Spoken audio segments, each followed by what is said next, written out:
So the diagnosis was the 26th of November, surgery then was the 11th, 12th of December, and then I started the chemo early February, and it was oxaliplatin, I think they call it, which is an infusion, and capecitabine oral chemotherapy. At the oxy, they call it the devil's brew of medication. Lovely, what a nice title. Is that what the nurse is telling you, is they're just putting it in you?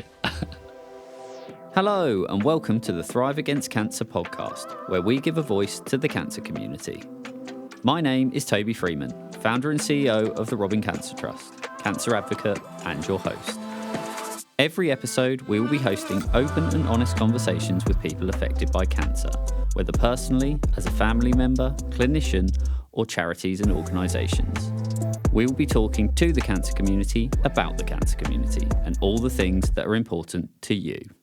Our guest today is a stage 4 bowel cancer survivor, diagnosed in November 2018, but she's been clear since April 2020.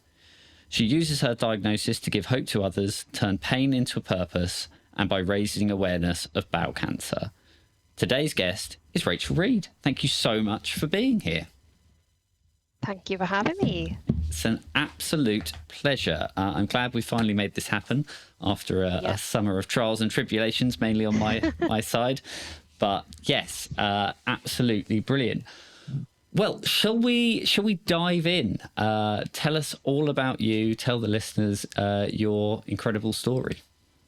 Yeah, so back in 2018, I was diagnosed with a stage 4 bowel cancer, but previous to that, I was fit, healthy, well, was like, I think a couple of months before, I'd done the Cardiff half marathon, and it came with a huge shock to me. I thought I just had IBS, like irritable bowel, but sadly it wasn't that. So I did like self-diagnose that really, and I was back and forth the GPs quite a lot just to say, you know, I'm having these issues with my bowel, but they said, oh, you're too young for anything serious. And I asked, you know, should I have a colonoscopy? They said, no, you're too young, it won't be anything like that.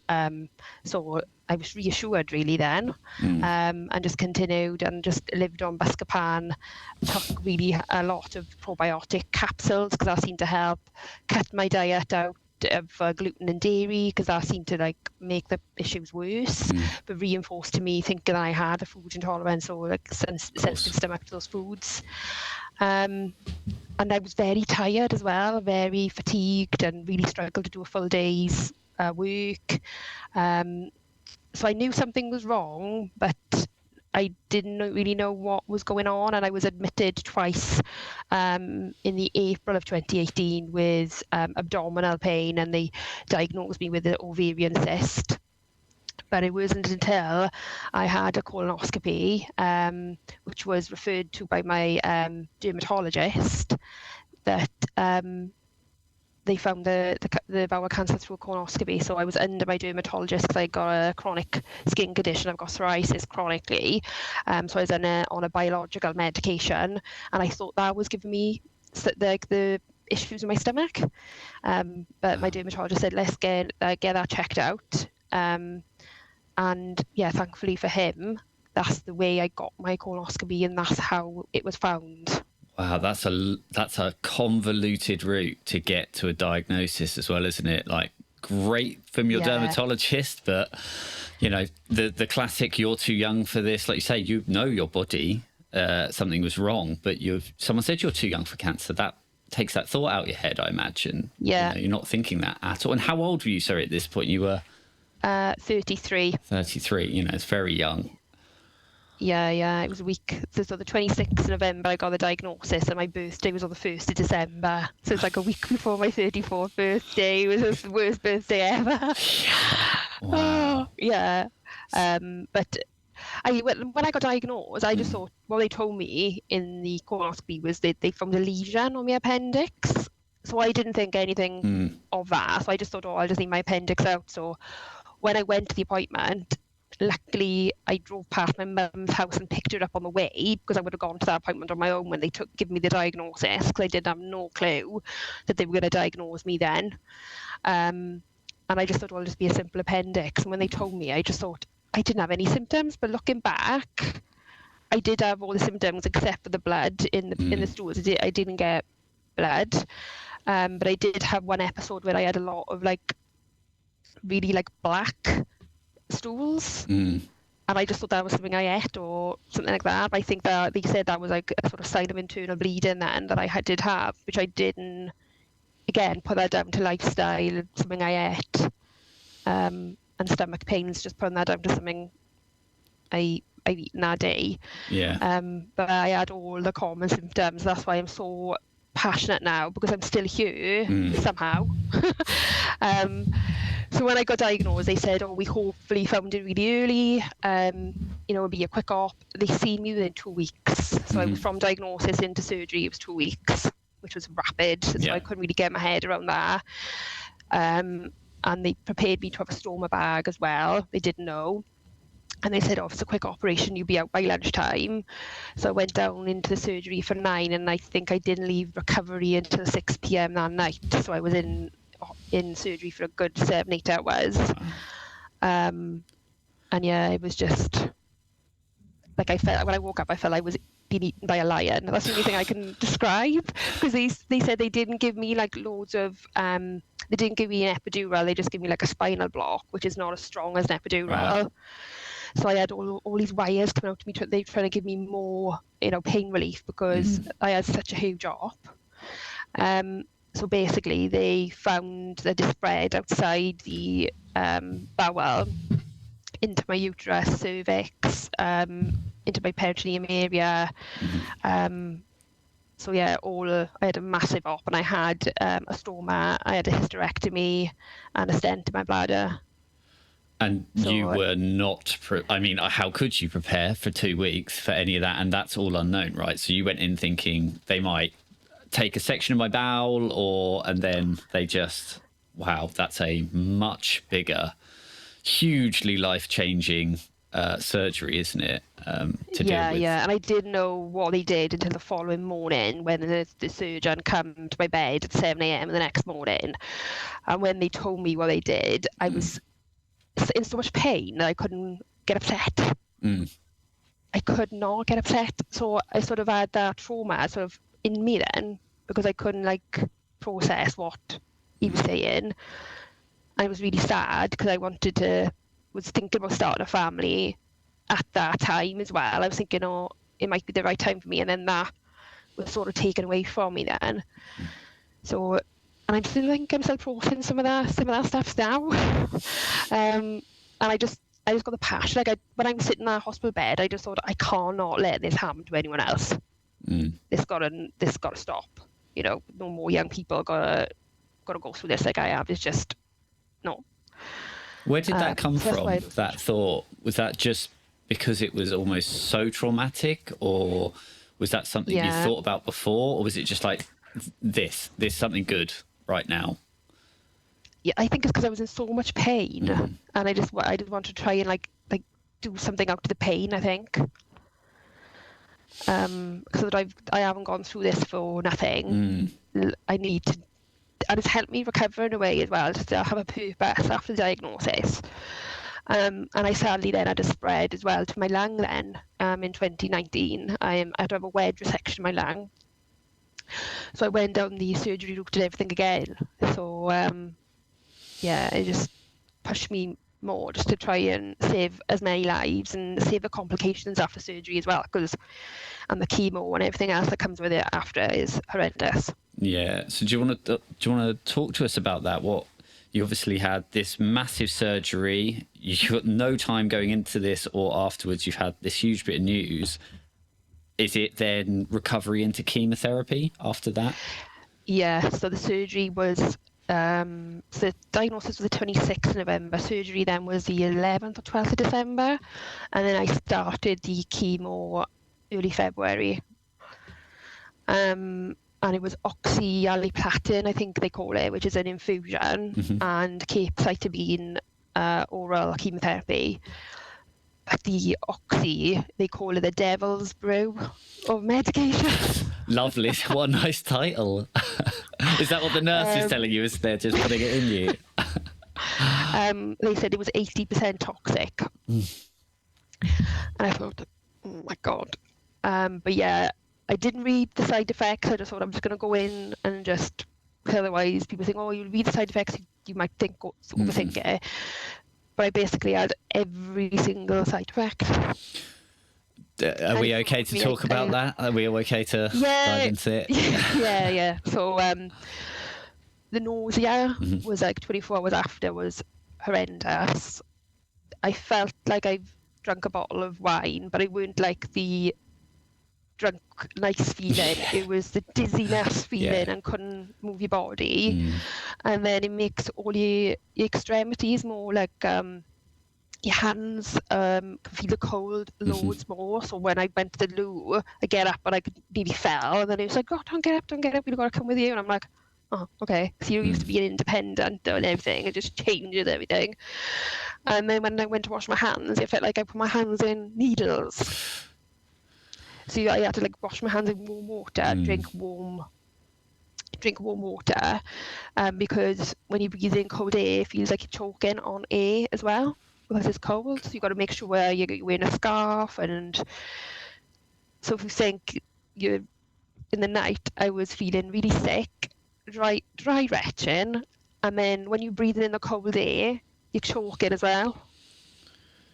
Right. So yeah, Devil's I can't Brew. explain how bad it is. No, Devil's Brew doesn't seem to begin to sum it up. That sounds horrendous. Now, how much chemotherapy did you have, and how long did that go on for? I only managed 2 cycles of oxy because it was just, I couldn't feel my fingers and things. I couldn't even do basic things like have a bath and have a shower, change my stoma bags. My husband became my carer basically overnight. He had to do everything. So I just said, I broke down and you see an oncologist after your 14-day cycle of chemo, and basically I couldn't take the capecitabine because you had to take food with that. And that was like the 80% bulk of my chemo was the tablets. So the oxy was just topping it up. But they said that was the most powerful part. But I just couldn't, there was no way I could cope with that for 6 months. I don't really know how people do it, to be honest with you. I do not know how people continue like that. So I basically, they said, just go on the tablets because you're not even taking the tablets. I couldn't take them because I couldn't eat food because I was so sick and nauseous.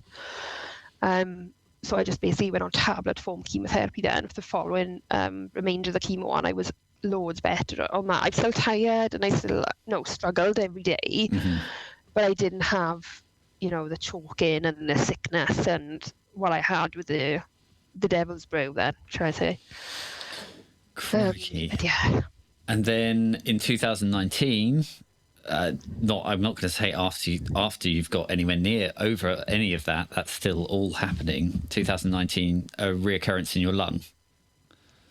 Yes, that was September. So I finished the chemo in the June, July.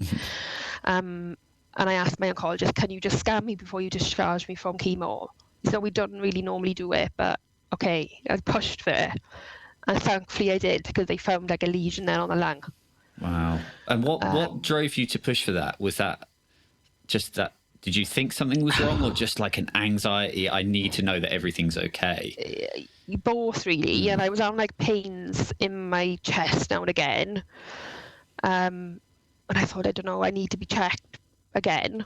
And they did luckily do it. So it's really ensuring you're your own advocate for your health, and you can push for these things. So I had, but luckily it was very small, so I just had to have a wedge resection, which was a much easier operation to recover from what I had initially. I did have to have a drain in my side, which was not nice, but I had so much pain relief, I felt like I was on a cloud. So for that surgery, it was much better because they were more prepared, and the pain relief was a lot better and everything, because they knew what surgery I was going to go in for, and that surgery was much better recovery then. But again, I had a little complication on that because the side of the wound weren't healing properly, and then they found a tiny little bit of the drain was left inside. Oh my goodness. I was like, oh my God, this could not get good. But that was fine, because when I went to like wound clinic, they're like, we don't know why this wound is giving you issues. And then they had a quick like look to the dress and everything, and they thought, oh, this is it. And it's a tiny, like a size of your little finger nail, really tiny bit of plastic, but it was from the drain. What a lovely souvenir for you, just a keepsake. Yeah, but I was in a lot of pain with that, and I thought, why am I constantly being in pain? Like the amount of pain relief I was on. So yeah, that was that. So I had another lot of chemo then. I just said I just want my capecitabine tablets. I took a full dose of those, because the previous cycle I didn't take the full. I reduced it down because again it was making me feel really tired. But I thought, no, I'm not reducing these down now. I'm going full pelt. Exhausted me, but I'd done the full lot. And then when it came to then the another scan, then it was clear on treatment. And then I had done the scan in September off treatment, and I was clear. So I've been clear since April 2020. Fantastic. And then I was lucky then to have my store reversed then in 2021. I feel like that was another surgery. And I feel like there's so much we could talk about everything. Like, as you were talking, I was thinking, we haven't talked about you having a stoma. What a life-changing thing that is. The shift in dynamics of your husband becoming your instant overnight carer. We haven't, I'm happy to dive into all of that if you are. Like, there's just so much, isn't there? It's whatever you want to say. I got so much to talk about. Yeah. How was that? I mean, obviously, we'll talk about that, and then I'd love to talk about that's such a whirlwind, all of that happening so quickly, and the reoccurrence, when you thought, you're probably coming to an end of that part. So, and obviously onto how have you compartmentalized all of that, the physical, the mental sides of it. I think that'd be really interesting as well. Yeah, like I really did think that after my chemo for my bowel and everything, I was like, right, this is done, tick. I go on my appointment now in Velindre, and I went in there quite cocky, really, thinking it's done. And then when they sat down and said, oh, it's on, you got a lesion on your lung, I was like, oh, it brought me back down. I'm thinking, this is not over. This is not over with yet. So yeah, it's a very hard, mentally hard. So what I did, because my background is in health, I thought I need some mental health support. So I rang my local cancer charity, Rowan Tree Cancer Support, and they see me the very next day for counselling. Brilliant. Amazing. Wow, that's incredible. Amazing. Yeah. And they basically saw me the next day. My husband drove me there. They offered him counselling as well. Fantastic. But he didn't want any counselling. But I said, yes, I need to process what's going on. So they see me leading up to the surgery and after. So I had a good, I think about 6 to 12 weeks worth of counselling with them. That's brilliant. And that really helped. I mean, Rowan Tree, I just want to make sure people know who's out there. Rowan Tree, was it? Rowan Tree, yeah. So they're a cancer charity based in the Rhondda Valleys in the Mountain Ash area. Fantastic. And they do loads of stuff there. They do therapeutic support, holistic support, counselling. And that's what I'm doing, a charity run for them now in September to raise some money for them, just to give back, really, because they were amazing. Brilliant. Such a lovely team of people there. And I wish they had more funded to do more things, because they're such a great charity. Yeah. And lifeline to me and my husband, really. That's amazing. And how transformative was that counselling? Because sometimes just having that external, away from the moment, away from the chaos of it all, is just so much clarity. Is that... Yeah, just to try and order things in your mind, and you can speak to them about your worst fears, really, and not upset anyone, because you're very much thinking this cancer diagnosis is on me, but it's also affected my husband, my mum and dad, my sister, my brother, my husband's family. Everybody's involved in the diagnosis. So you can't really say your worries too much to them, because they are trying to deal with the worry of losing you. So yeah, it was just good to speak with somebody who didn't know you and just chat through, and they really helped you process, live in the moment, take one step at a time. Don't think too far forward, just deal what you've got to do today. And and some fantastic support. Shared about the grief cycle and how you process things, and yeah, it was just a lifeline really. So I would say to anyone facing cancer to get counselling as quick as possible, really, to help you process this traumatic experience. I think that's amazing advice, and actually something that we as charities can perhaps work better to signpost or provide those services as well. You can't put a price on that little sea of calm in an absolute chaotic time of your life, can you? Yeah, and Macmillan are really good as well, Toby, that they've got a helpline 888, free phone. So if somebody hasn't got a local cancer charity they can go to, you can call Macmillan app. And 7 days a week, 8 till 8. Shout out Macmillan, one of our sponsors for this podcast. So they funded us, so we're big fans. Sorry, back to the much more important story in front of us. Did you want to talk about? I just feel like that surgery moment must have been so much, where you've gone in. You've been told you've got cancer. Did they give you? I assume they didn't give you a diagnosis, like a staging or anything like that. They just said, no, we think it's bowel cancer, and then we're going to do a surgery. And then you've had full hysterectomy. You've got a stoma. It's a way bigger surgery. You've woken up. How did you and your husband, your family, go about? I don't know what the right phrasing is, but just how did that hit you, and how did you feel? I don't know if it hit us straight away. I just think you just got to deal with it. People say, "Oh, you're strong," but you've got no choice. You've got to deal with it. There's no other way. And my family, my husband, were absolutely amazing. I had a stoma bag when I woke up, and I thought, what do I do? But the nurses, I had stoma nurses with me.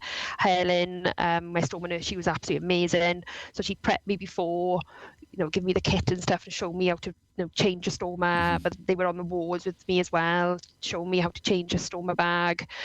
So I didn't have to really do anything with it, because all the nurses would help me on the ward anyway. So they were really amazing. And I think it's just one step at a time, really, and taking it step by step. There's not much you can do. I just didn't really know how to process it then. I was upset a lot.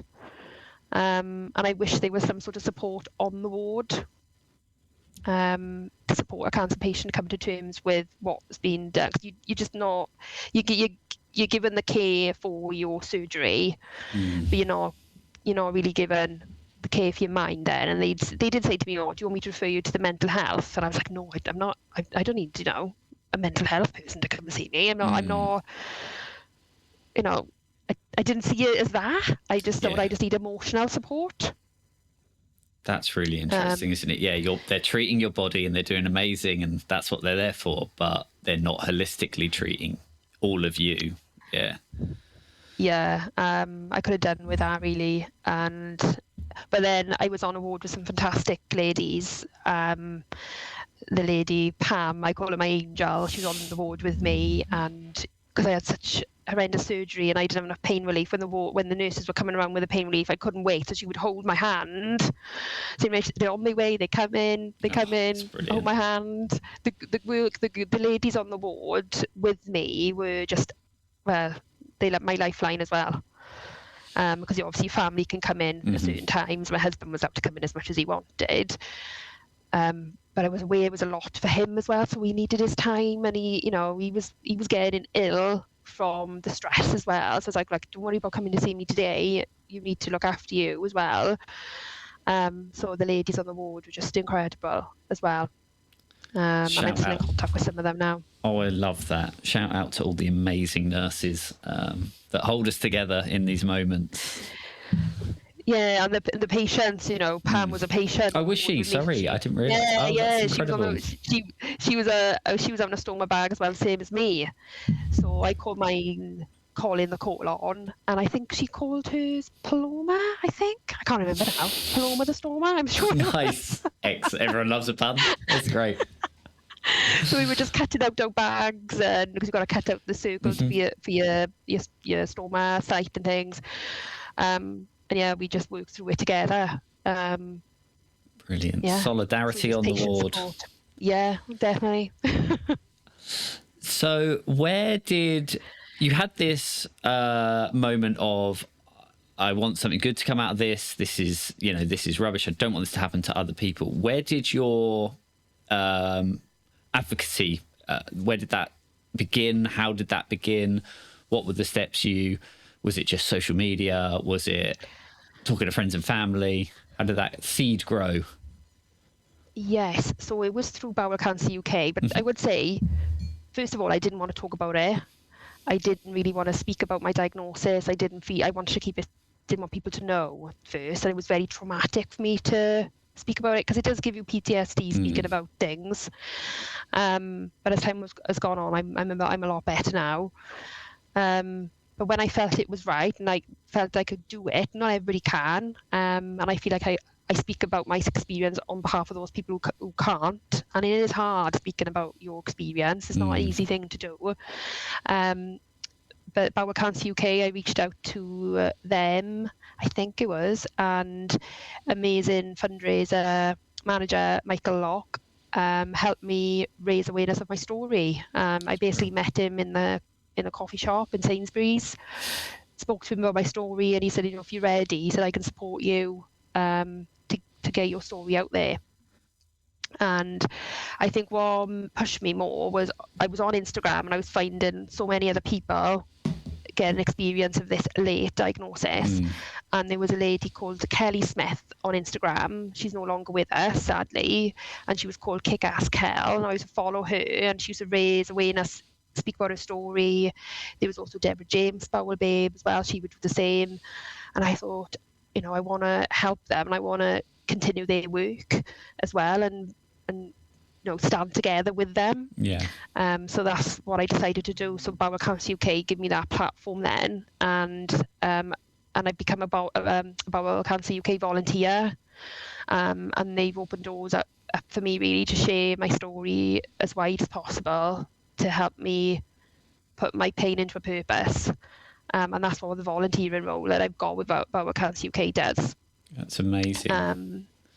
Yeah, and it's expanded then. So I've done things with Moondance Cancer Initiative. I've done things with CRT Together, which is a brand new holistic support service where I live, because I weren't there when I got diagnosed. But in the last couple of months, that's been funded by Macmillan with Coalfields Regeneration Trust. So they're in my local health board area now, doing amazing work.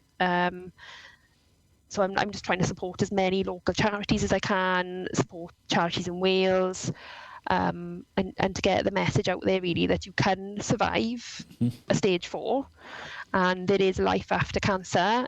It is challenging. It's not easy. I'm back in work full time now as well. So you can. I'm one of the very lucky ones, the 10%, get into 5 years, because my 5 years is next year. So I just want to try and do as much as I can while I'm here, really. Absolutely. Because I've been given a chance now. I think it's absolutely incredible. Can I ask, how long after your diagnosis and your treatment did you feel ready? How long did that take? What sort of time frame? I think it was early 2020, I think. So I was done with the surgery, done with the treatment. And then I felt ready then. I think, right, the treatment and the surgery side of it is calm. I need to do something with this now. I can't just go through this and then not do anything. But people deal with it in different ways. If people haven't done anything with their diagnosis, there's no knock on them or anything. But I just felt like I got to do something. It's a way of help me heal and help me process the trauma and do something positive from something absolutely horrendous. Yeah, I think for certain people, and I would put myself in this, there's great catharsis in that outpouring of, I always found it, I don't know if you found similar, it's just a release for the energy, whatever that negative energy inside, putting some good in the world felt like a release of that, which just lifted a bit of a weight off the shoulders, I find. So that totally resonates with me. And obviously for you at that point, we haven't talked about this yet on any of the podcasts. Pandemic. Like, it's early. You said early 2020, and I got flashbacks. I was like, oh no, pandemic.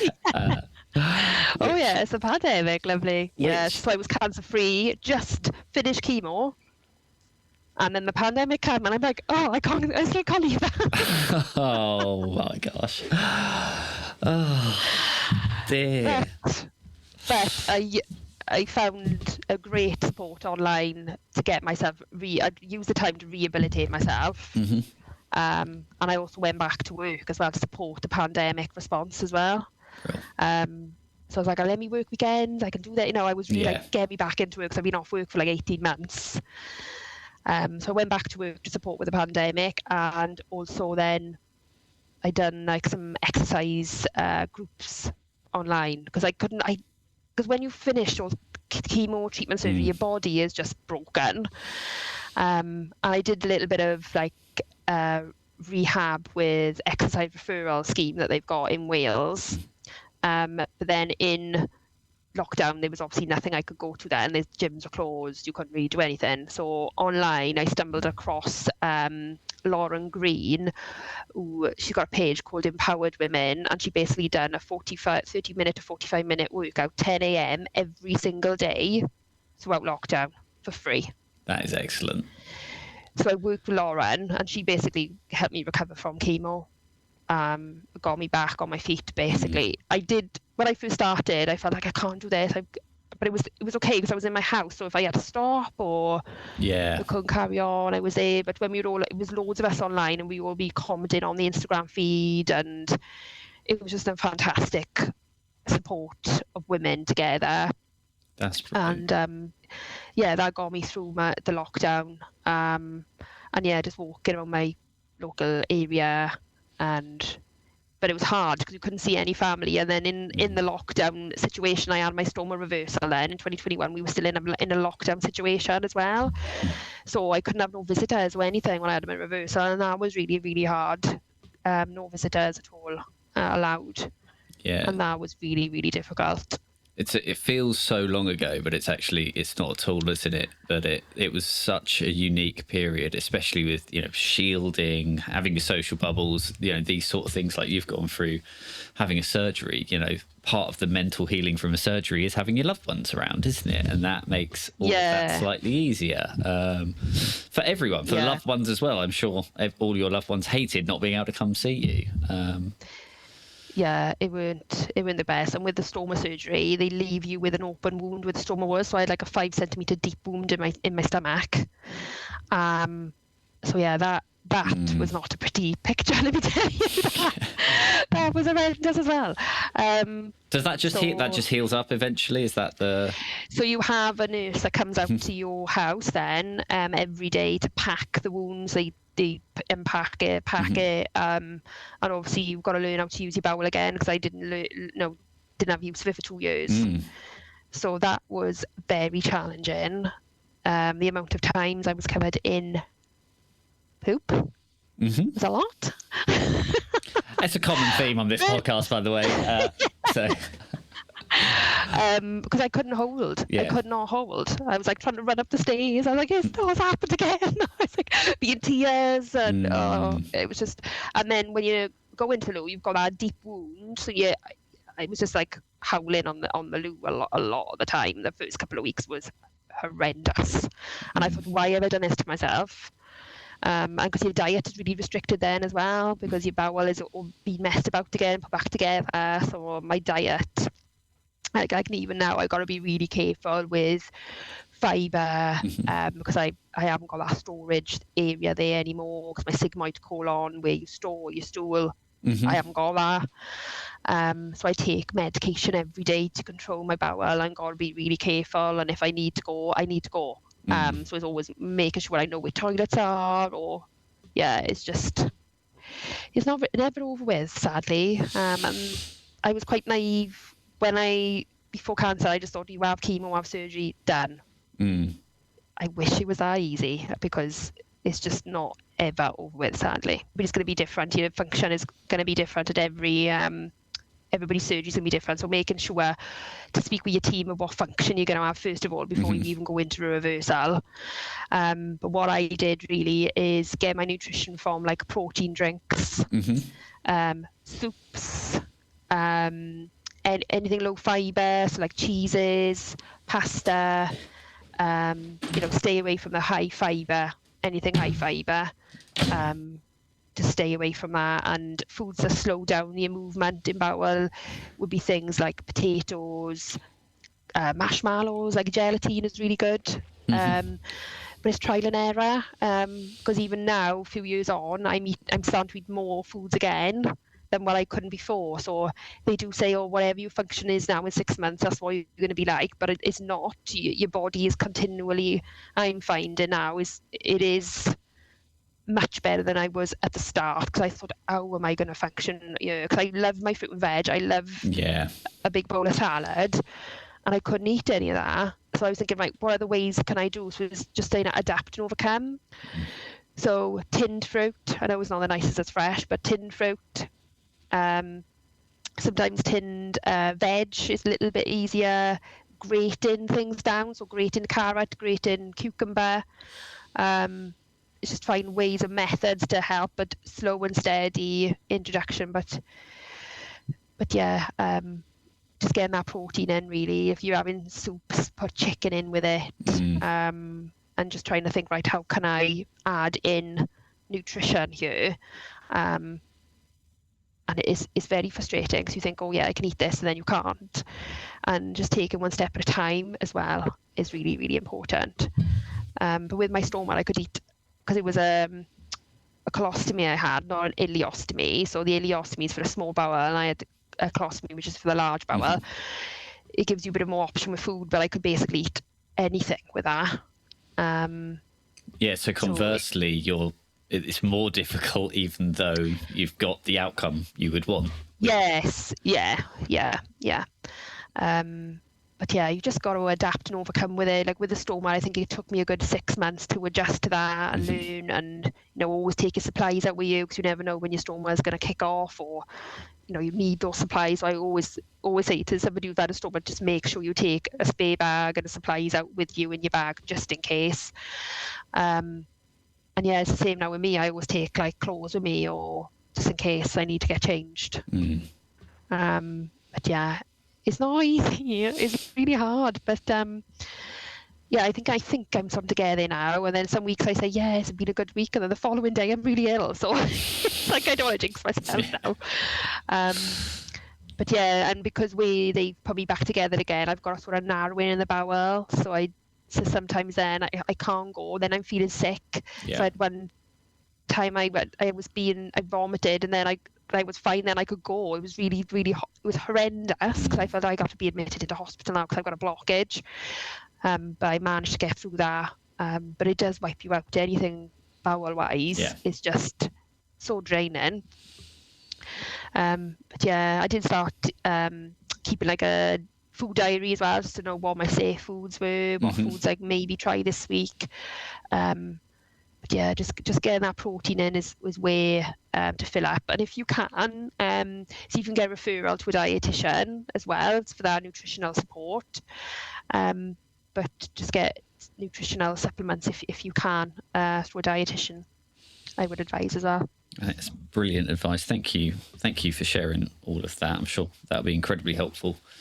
But it just sounds like, and you said, it's ongoing, it carries on, like the mental load of thinking of all that, and then the mental anxiety of thinking of toilets constantly, planning your day around toilet routes, I imagine. Very, that's just a sliver of what I imagine is the sort of long-term effects of everything.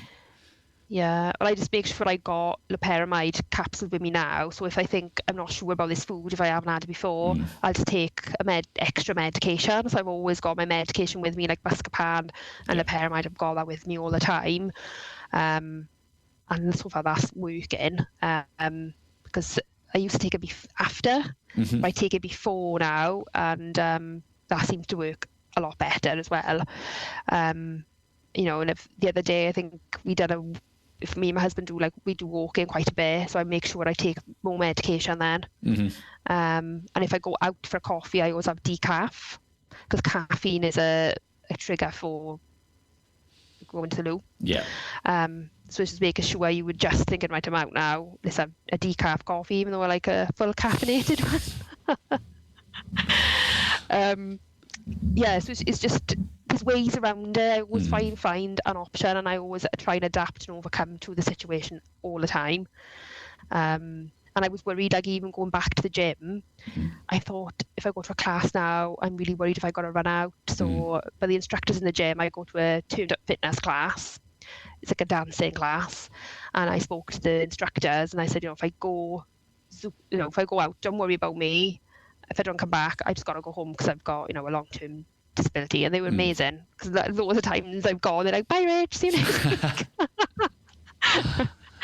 That's lovely, right? That just normalises it, being able to have those conversations. It makes it's not a thing, because you've communicated it and everyone understands because they know what's going on. That's exactly as it and should some of the be. girls would message me then and say, are you okay? I was like, Yeah. fine, don't worry, it's just what I got to deal with, sort of thing.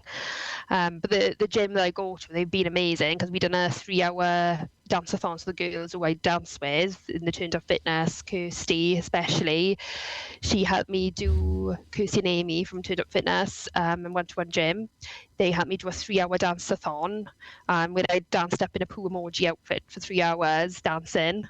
In a what, sorry? A poo emoji outfit. Poo emoji, fantastic. Sorry, I missed that the first time. Poo emoji. Oh god, excellent. I mean, makes sense. So to raise awareness really in the younger people, with fit people, those who go to the gym, because I used to think I'm cancer proof. I do everything that they say you should do. Yeah. So the gym were incredible. They got behind me, and I think we raised over £800. That's amazing. Dancing poos in the gym. I would like to see that in my gym, to be honest. I'm sure it's on my Instagram somewhere, me dressed up. I think I've definitely seen it. As soon as I clocked poo emoji, I was like, I know I've seen that image. Yeah. It stands out in the crowd, which is what it should do, right? Yeah, nobody likes talking, obviously you don't like talking about movement, so I was trying to break down that barrier to say, look, everybody does it. If something is not right, please go to GP, regardless of your age, get checked. And I hope I got that message through. Yeah, I love that. Should we talk about that a little bit, actually? Because obviously what we do sits in a similar realm, in that sort of stigma, high taboo, embarrassment factor. How have you found the best ways to break that down and start those conversations? And then what's sort of the impact you've seen from what you're doing? Like what has that opened up in people around you? I think people around me are not frightened to talk to me about it. And I always say to my family, if you've got any issues, go on. They're like, I'm not going for a colonoscopy. I know you want me to go for one. I just tell everybody to go for a colonoscopy. Colonoscopy vouchers at Christmas. Yeah. You need to check the healthy bowel. But in Wales now, they've got a symptomatic fit test, so you can go to GP, and if they'll give you like a test. But what I've done really is just use my Instagram platform and do reels around raising awareness, around checking your poo when you go to the toilet, and try to raise awareness to young people that way. So I know there's a lot of people online. There's quite a lot of us doing the same thing, actually. There's quite a lot of stage 4 cancer patients online banging the same drum. We all hold each other's hands virtually to get this message across that you're never too young, never too fit, healthy to get a diagnosis. So I'm hoping that we are changing things. And Deborah James, she was incredible. The Bowel Babe and Bowel Babe Fund now as well, incredible. And with Bowel Cancer UK, I recently done the Inflatable Bowel Roadshow in Cardiff. So we had an inflatable bowel, and basically you could take people through the bowel to show them the different diseases the bowel can have, but also awareness then of how a cancer grows and what to look out for. And that was funded through the Bowel Babe Fund. That must have been a striking scene. What was the entrance? Was it a butthole? I mean, I think I'm not the only person. I can't be the only person that thought that. Someone else is listening thinking, was it a butt? Was it? It would have been. I'm gonna rinse for that. It was just basically like an arch of cut, like where the colon is, like a half a colon arched, and then you walk through. But people were like, I don't want to walk through, someone might fall on me. I was like, nothing's going to fall on me, I'm not going to fall. A polyp's going to fall on you or something, yeah. But they had like different stages of polyps, and you know, diverticulitis, colitis, it was all different. Which are all really common, you know, and really common, people don't talk about it. But diverticulitis, colitis, all of these things, you know, if you actually start talking to your circle, someone's probably got it, or someone's had it, or someone's, you know, and it's just about breaking down that, like, you know, everybody poops. This is one of those things. It's not boobs and balls, you know, it's everybody. We all poop. It's fundamental to all of us, isn't it? So yeah, and a quick check, you know, if you have got to have an examination, like a PR examination, up the bim, could be life-saving for you. Like, I'd rather have that done and find something than go through the hell of surgery and chemotherapy. Just think, you know, even any cancers really, cervical screening, you know, which is hard, any, you know, breast screening, anything. The screening is just paramount, really. People are worried about that, like colonoscopy. I was absolutely petrified of having a colonoscopy, and I nearly cancelled it. And if it weren't for my mum, I was like, oh, I feel fine, I don't think I need, you know, a camera. I was so petrified of going. And she's like, you need to go. So thankfully my mum pushed me to go. But you get the sedation with colonoscopy as well, and you can ask for extra. I always ask for extra sedation because it's the best bit. So never be afraid of having a colonoscopy done either, because I think that's a massive barrier of finding things as well. Absolutely. And I wholly second that. I have had a colonoscopy because I had some issues just out of the pandemic. And I'd actually had mine without sedation. I have a bit of anxiety about sedation. So I had mine without. And I can assure everyone it was fine. It just kind of feels a bit like you're doing a poo. That's all it felt like, which is fine. Like, you know the nice bit of a poo when you're pooing and you're like, that's not too bad. It sort of felt a bit like that. And I was quite fascinated. I'm quite medically fascinated. So I was watching what was going on the screen, and they were talking me through. I watched. Yeah, and they're like, we're going through a kink here. And I'm like, that's weird because I can feel that. But it doesn't hurt. But yeah, so it just... Yeah. It takes your mind off it, doesn't it, watching on the screen? And you can have gas in here as well. Yeah. And because now I've got a bit of PTSD with colonoscopies, they added in a bit of diazepam as well. The last time I had one, that was even better. I was like, I can't wait to have it again. Oh, it was great. So, yeah. There you go, everyone. Don't worry about a colonoscopy. No. Get all the good drugs. Absolutely. Enjoy yourself. Kick back and enjoy yourselves. It's fine. But, you know, you talk to any medical professional, they don't care what they're checking. It is just a job. No one in that theatre, and there was more than I thought there was going to be in there, they couldn't care less about anything. No. They're just happy to find something if they find something, because, you know, that means they can treat it, and happy if you're clear, because that means they don't have to do anything, and that's it. So yeah, definitely. And they're amazing, all the nurses. And then, you know, you can't really eat either before your colonoscopy. You've got to have like the prep. That's the the prep. I forgot about the prep. Yeah, I forgot about the prep. The prep's not fun. Yeah, that's not great. But I always take with me then because I've had a few colonoscopies, just like a treat, like a chocolate bar or a nice piece of cake or something to look forward to after with a cup of tea. Nice. That's a good tip. Yeah, that's a very good tip. Yeah, amazing. Do you find because you're so open and comfortable talking about these sort of things, that people open up to you both online and in person? Yes, people do come and chat to me, and I always say to people online, if you ever got a query or you're worried about anything, just drop me a message and I'll get back to you as soon as I can. And also on my Instagram, I've just done a link tree. So when you go on there, that you can find all the links and all the information. And what I really found really useful was the podcast, the You, Me and the Big C podcast. So I listened to that, and that was amazing because it was 3 young ladies going through cancer, and that got me through. But when I'm on the stands and doing things about Cancer UK or doing anything with the other charities, I'm just keen to support people and help them as much as I can. You know, it haven't got to be about cancer, it can be any cancer. And and just listen to them and support them, and you meet so many amazing and incredible people. It's just the community that you go into. They say like is a club you never want to be a part of, the Cancer Club, but when you are in there, there's so many incredible people that you meet.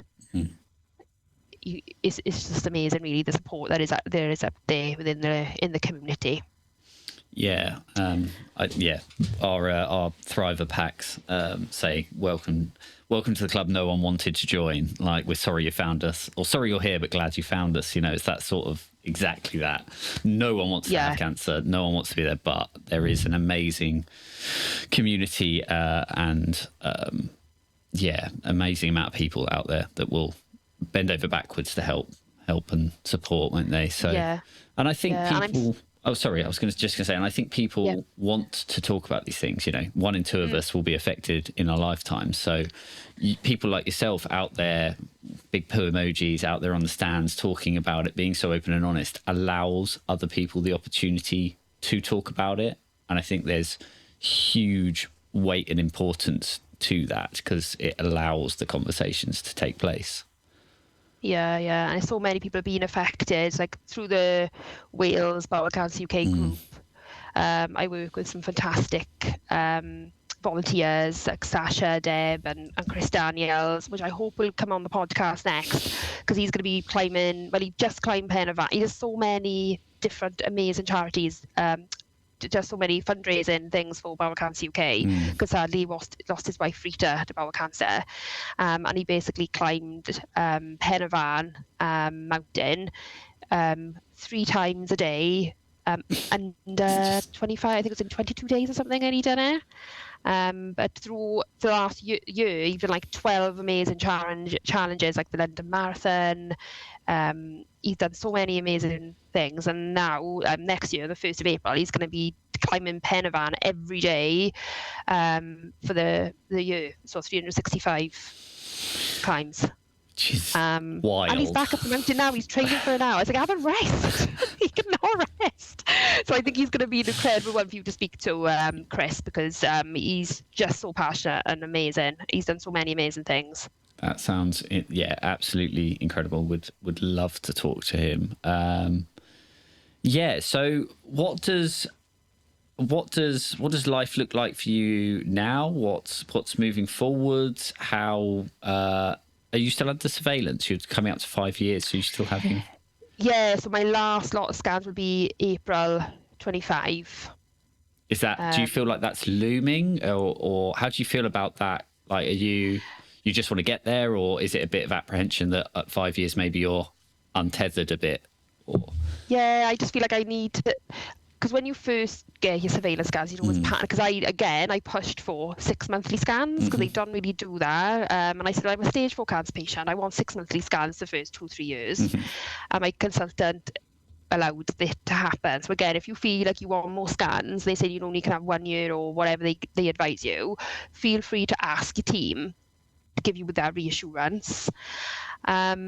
But as time has gone on, I feel a little bit more confident. But then when the scan comes, it just gives you PTSD then, and thinking, oh no, is something's going to come up? Am I okay? And you don't want to be too confident with it either, because that bit me before. So you try and be positive. But I also think, well, if it does come back, address the elephant in the room as well. I'll be able to do it. I've done it before, and I can go through it again, you know. So just making sure you look at it in both ways as well. I find that helps. And then I really up my exercise, and you know, that's what I do to help my mental health more than anything, Toby, is exercising. That's a very healthy coping mechanism. And we bought a caravan as well in West Wales, so we got on the caravan, which is the best thing I ever did. Just to get to the beach and walk in and things like that. So it's just hacking into your happy hormones as much as possible, really, and speaking to other people, because you're never alone in this situation. Everybody's got that scan anxiety.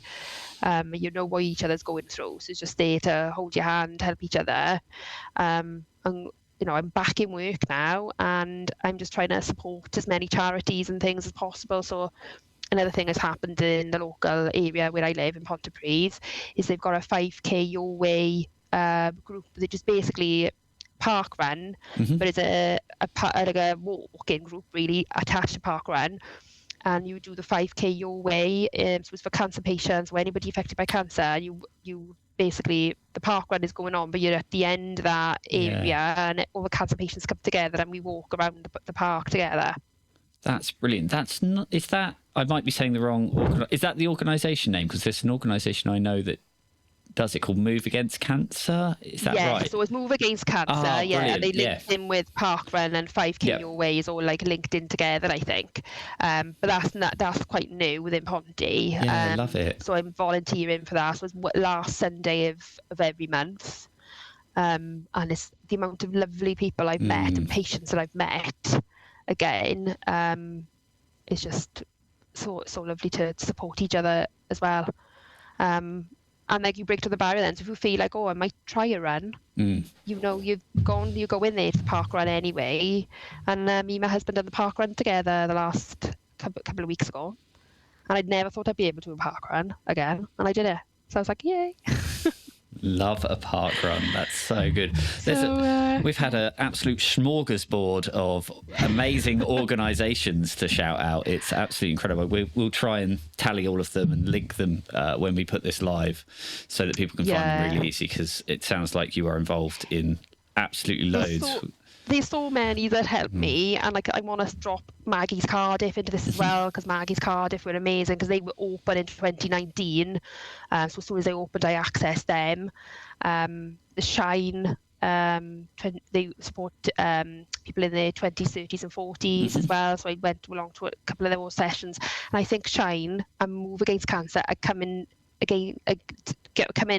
together in November, and they're going to be in the Principality Stadium in Cardiff. Oh, love that. We'll have to keep an eye out for that. I'm hoping to go to that in November, that event with Shine and Move Against Cancer. So that's going to be a really good one to go to. But yeah, it's just I want to do as much as possible and get my story out there just to stop this from happening, because it's just horrendous. Yeah, like I have got a word to describe it, to be honest. Shit, I think. I think that might be. Yeah. Shit, yeah. Oh, crikey. Whilst we're here, to sort of, before we summarise, do you want to just talk about signs and symptoms, just do that advocacy piece, what to look out for, the really common ones, actually some of the more uncommon ones, like you had, like that fatigue, do you want to talk about that, and then what to look out for? Just hit us with your spiel. Yeah. So everybody knows the blood in the poo, and it can be any colour, bright colour, dark, black, any colour blood. Weight loss, so if you're having weight loss, that's one to look out for. Abdominal pain, urgency to go to the toilet, tiredness. I think they are the major ones that I would say to look out for. And then I would also say if you've got anything persistent and ongoing, that needs to be checked. If it's not on the symptom list, does not mean that it's something you don't need to get checked. And my main ones were urgency, tiredness. I did have a little bit of weight loss, and the abdominal pains were horrendous. But again, I just self-diagnosed. It was really, really important not to self-diagnose. And if you're not getting any luck with a GP, see a different GP, book a follow-up appointment, ask for a fit test, colonoscopy. If you can afford to go private, go private. I know that's not an option for everyone. But if you're in Wales, you should be able to get a fit test from your GP, and just seek their medical advice, and go on Bowel Cancer UK website. There's a Never Too Young page on there, reports and things where you can show, a GP. And there's also as well a Bowel Cancer UK, we've got a symptom diary. So you can download that and use that and track it, and you can just show that then. So you haven't even got to talk poo if you don't want to. There's like a Bristol stool chart, and it basically categorizes your stools in type 1, 2, 3, 4, 5. So you could go to a GP and say, I'm having loads of type 7, which is like diarrhea.